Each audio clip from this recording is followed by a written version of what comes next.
Salut à tous, c'est encore avec un grand plaisir que je suis parmi vous.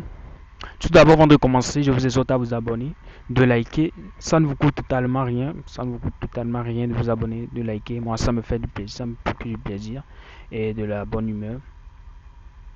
Ici, aujourd'hui, nous sommes en présence d'une situation problème concernant la chimie organique, plus précisément les alcools. Tout d'abord, il faut savoir c'est quoi l'alcool d'abord. Pose-toi la question c'est quoi l'alcool avant de savoir résoudre un problème. L'alcool, c'est un composé organique oxygéné possédant un groupe hydroxyle, donc le OH, porté par un carbone tétragonal, donc un carbone à 4 bras. Normalement, il faut savoir que le carbone a 4 bras. Sans plus tarder, on y va avec la correction du sujet. Voilà, on dit le gouvernement pakistanais vient de fournir du matériel de laboratoire à un litier de la place. Les élèves de la classe de terminale D du dit lycée veulent profiter de cette occasion pour identifier le contenu d'un flacon dont l'étiquette a été décollée. Donc le professeur les informe que ce flacon contient de l'alcool. Donc le flacon c'est de l'alcool.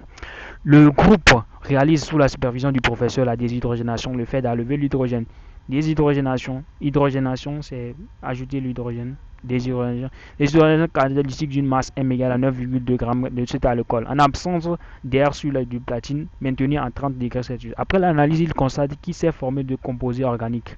Ces deux composés sont condensés. Le mélange de liquide recueilli est partagé en deux fractions égales. Le dixième de la première fraction est dosé par de la soude. Donc, à l'équivalence acido-basique, ils ont versé 8 ml de la solution de soude de concentration 1 mol par litre. L'autre, il faut savoir que ici nous avons l'acide carboxylique, l'équivalence acide-basique, c'est entre l'acide et la base.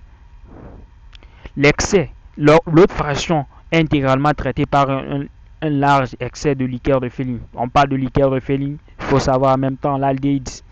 Donc, le précipité rouge brique formé est filtré, séché, pesé et sa masse imprimée de 2,86 g par litre. Donc, on donne les masses molaires qu'on connaît tous, qu'on a ça en tête.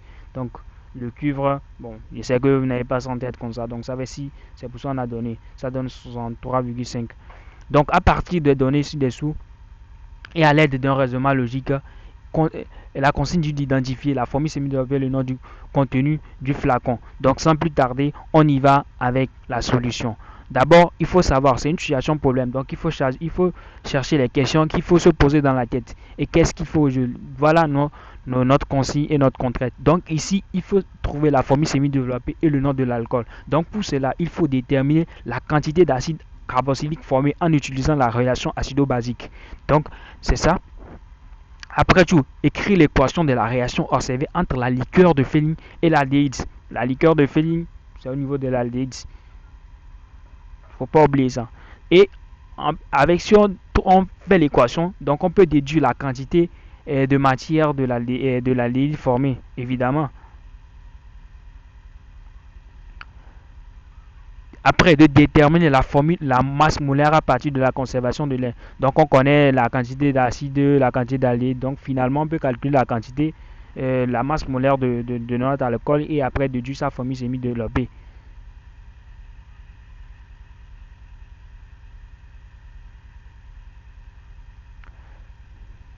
Donc, on y va avec les données. Les données utiles qu'on nous a données dans le test. Nous avons la masse 89,2.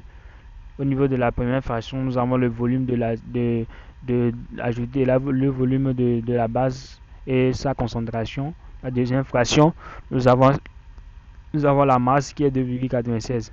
Donc, on y va avec notre première consigne qui est de déterminer la quantité d'acide carboxylique formée en utilisant la réaction d'équivalence acido-basique. Donc, il faut savoir lorsque la réaction d'acido-basique, donc nous avons l'acide et la base, ils ont même quantité. Vous voyez comment la balance est.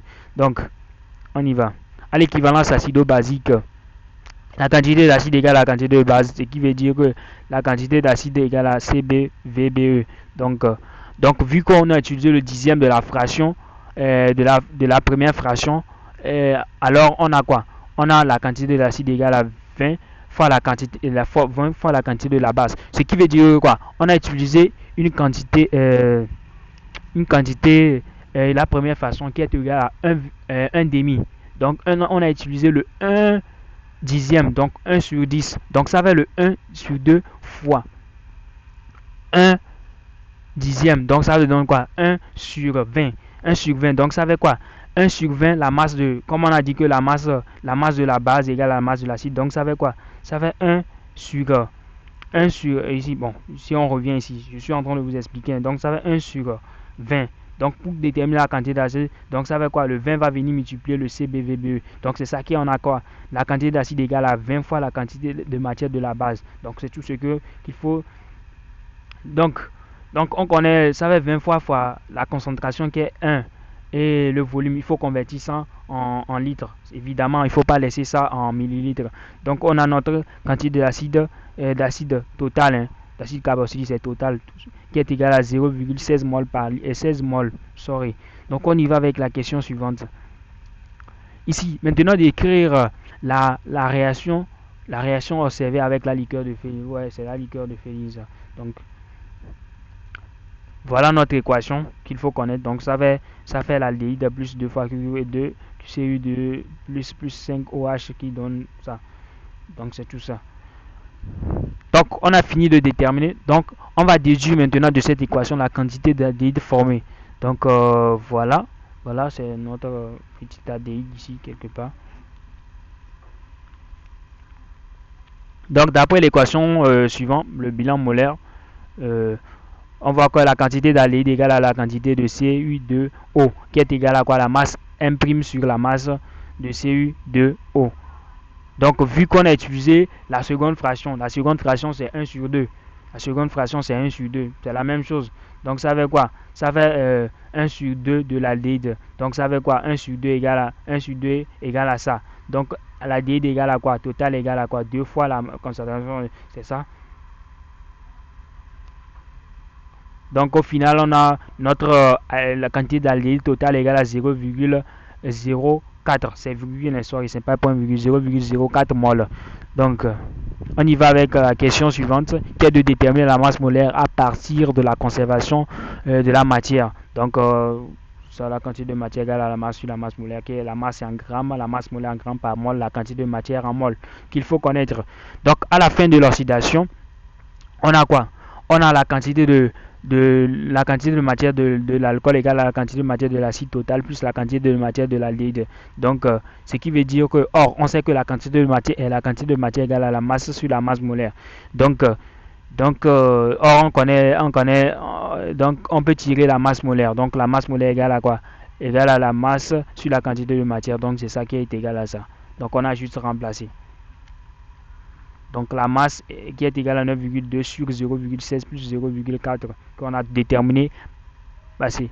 Donc au final, on a la masse de A égale à 46 grammes par mol. Donc c'est ce qu'on devait trouver. Donc la formule brute ici, la formule brute, on va déterminer au laboratoire. Donc on sait que la formule brute générale de l'alcool c'est CnH2n plus 2O. Donc ce qui veut dire que la masse égale à 14 plus 18.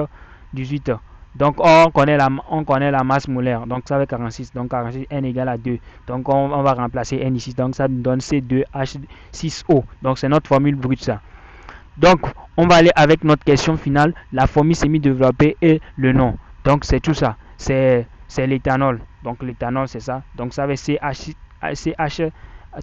CH2 et CH2 et OH. Donc c'est ça ici. C5H5O.